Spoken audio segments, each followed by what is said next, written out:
आपको कक्षा 12 physics chapter गतिमान आवेश तथा चुंबकीय क्षेत्र का प्रश्न नंबर 13वां समझाएंगे। ठीक है, इसके पीछे के जितने हैं वो हमने समझा दिए, अब इसकी बारी है और बहुत सरल शब्दों में हम आपको समझाते हैं। देखो, सबसे पहले लिखो दिया है, दिया है, क्या दिया गया है? 20 सेंटीमीटर त्रिज्या, मतलब R बराबर आपको दिया गया 20 सेंटीमीटर, R बराबर 20 लिख लें, कोई दिक्कत नहीं। त्रिज्या के वृत्ताकार लूप में 4.0 एम्पियर की धारा, मतलब I बराबर, रुक जाओ पहले इसे, ये ना सेंटीमीटर में दे रखा है, इसे मीटर में कन्वर्ट कर लो। मीटर में कन्वर्ट करने के लिए क्या करना पड़ेगा? आपको 100 का भाग देना पड़ेगा, तब ये मीटर में बदल जाएगा। 0 से 0 गया, कितना बचा? 2 एकम 2, 2 पंचे 10, मतलब 1/5 आ गया। इसे हम क्या लिख सकते हैं? 0.5, 0 से 0 गया, 2 एकम 2, 2 पंचे 10, सही है। तो 2 5 दूनी 10, ऐसे लिख लें? नहीं समझे? देखो ऐसे करके, ठीक, 5 दूनी 10, तो यही तो आया। तो R बराबर आ गया 0.2 मीटर, ठीक, ये R बना है। फिर कहा I बराबर एम्पियर है, कोई दिक्कत नहीं। तो R का मान दे रखा है और I का मान दे रखा है, और हमसे चुंबकीय क्षेत्र B का मान पूछा गया है और केंद्र पर। तो क्या सूत्र होता है आपका? V बराबर μ0I/2R, ये आपका सूत्र होता है। क्या बात पूछी गई, पूरी बात पढ़ें कि केंद्र पर उत्पन्न चुंबकीय क्षेत्र की तीव्रता है, तो ये सूत्र होता है उसके लिए। ठीक है, तो P तो ऐसे ही लिख लें। μ0 बराबर क्या होता है? 4 पाई गुणे 10⁻⁻7, क्या होता है? 4 पाई गुणे 10⁻⁻7 न्यूटन अपान एम्पियर स्क्वायर। ठीक, तो इसकी जगह पे ये लिख लें,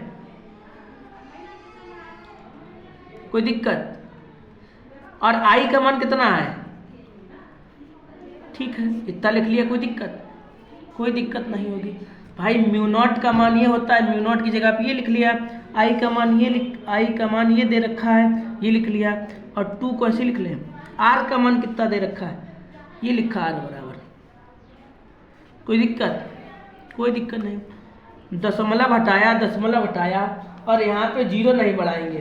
ठीक, क्यों 0 नहीं बढ़ाएं? क्योंकि देखो, दशमलव के बाद एक संख्या यहाँ पे भी है, दशमलव के बाद एक संख्या यहाँ पे भी है, तो क्या बचा आपका? 4 पाई 10⁻⁻7 और यहाँ पे 40 और अपान में 4 एकम 4.40, तो कितना बचा आपका? 4 पाई गुणे 10⁻7 और ये 7, ये सॉरी 10 7 करे 10, इतने में कोई दिक्कत नहीं। अच्छा, अब क्या करना है? अब यहाँ पे आपको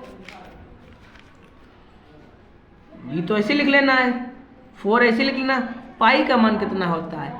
3.14 गुणे 10⁻⁻7 और ये 10, कोई दिक्कत?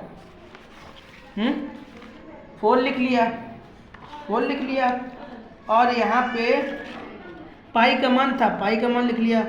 ये 10⁻7 था, 7 लिख लिया, 10 था, 10 लिख लिया, कोई दिक्कत? सबका गुणा करो, इसका गुणा करिए, कितना आएगा? ठीक, 4 चक्कू 16, 6 हासिल लगा 1, 4 चक्कू 16, 6 हासिल लगा 1, 4 एकम 4 1 5, 4 3 12, और इसमें 10 का गुणा और करना है, तो 10 का गुणा करो, इतना लिख दो, एक जीरो और बढ़ा दो, यही तो आएगा और कुछ आएगा। और दशमलव कितने बार लगाना, 2 अंकों के बाद, मतलब यहाँ पे कोई दिक्कत। और ये 10 की पावर 7 लिखा है, 10 की पावर 7 लिख लो, कोई दिक्कत।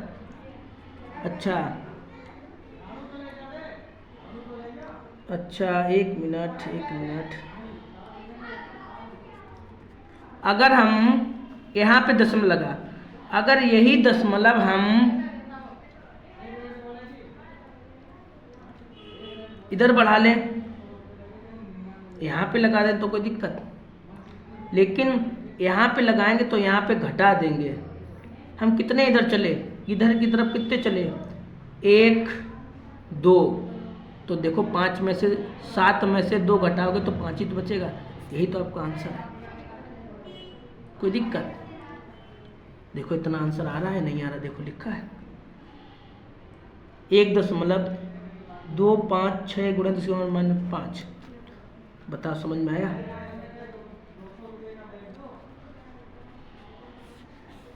मात्रक लिख दो, Newton upon ampere per metre, कोई दिक्कत। बस आपका सवाल लग गया। नीचे वाला किसी दूसरी वीडियो का सवाल, नीचे वाला नहीं देखना, ठीक है। आया, बस आपका यहाँ तक आंसर है, तो ये वाला क्वेश्चन देख लीजिए, इसका आंसर यहीं तक है, आया होगा आपको। और ये वाला 5 बना, ठीक है भाई। मार्कर है, फैल जाता है यार, ठीक। लोग दूसरी जगह लिख के दिखा दे रहे हैं तो आप कहोगे खिचड़ी हो जाती है।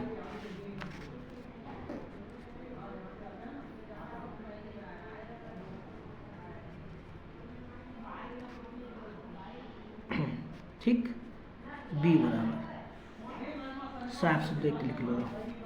मात्रक लिखो, न्यूटन